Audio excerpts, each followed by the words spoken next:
If you have ever wondered how to make flavorful Nigerian jollof rice with juicy chicken, stay with me because I'll show you every step from start to finish. To start, I blended onions, fresh rosemary, ginger, garlic, and habanero pepper. The habanero pepper is optional, but I personally love the extra kicks it gives. Then I washed my chicken and added the blended mixture.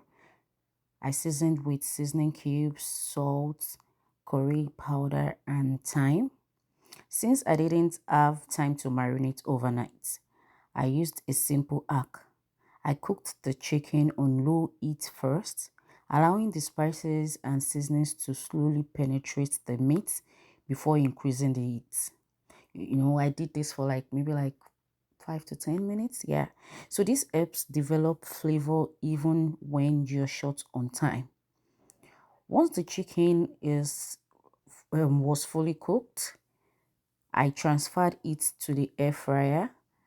I set it to 350 degree Fahrenheit for about 15 minutes. Then checked it and continued cooking until it reached the color and texture I wanted. You can also deep fry or you shallow fry the chicken if you prefer. Now let's make the stew base for the jollof rice. I added tomatoes, onions, long peppers, I think the sweet pepper, habanero peppers, and bell pepper to the pot and cooked them over low heat. I also added little salt, curry, thyme, and seasoning. Cooking the vegetable first helps to remove excess moisture, reduces the raw taste, and allow the flavors to develop before blending. So once cooked, I allowed everything to cool slightly and then blended into a smooth mixture. For the stew, I heated oil in a pot and added sliced onions. At this stage, you can add a few spices to lightly infuse the oil if you like. Next, I added tomato paste and fried it well. This step is important because frying tomato paste helps remove its raw acidic taste and gives the stew richer flavor and deeper color. Then I added the blended pepper mixture and allowed it to fry for several minutes. After that, I poured in the chicken stock and mixed everything together. This is where you should taste and adjust the seasoning. Remember, the goal is a flavorful stew, but not one that is overloaded with spices.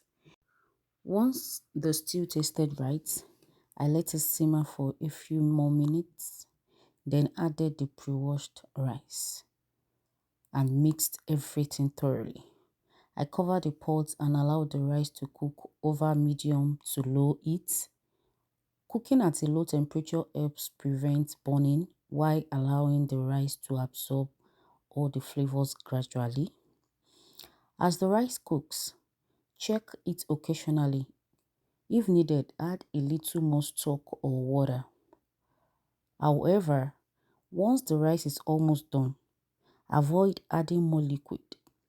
Instead, lower the heat and allow the remaining steam to finish the cooking process. This helps to prevent soggy rice. At this stage, you can also add sliced onions or tomatoes if you enjoy the extra flavor and texture. Continue cooking on low heat until the rice reaches your preferred level of tenderness. And that is it. Your delicious homemade jollof rice is ready. Serve hot with chicken and enjoy. If you enjoyed this recipe, please like, comment, and subscribe for more delicious recipes. I'd love to hear from you. Let me know in the comments how you make your jollof rice and any special ingredients you had. Thanks for watching, and I'll see you in my next video.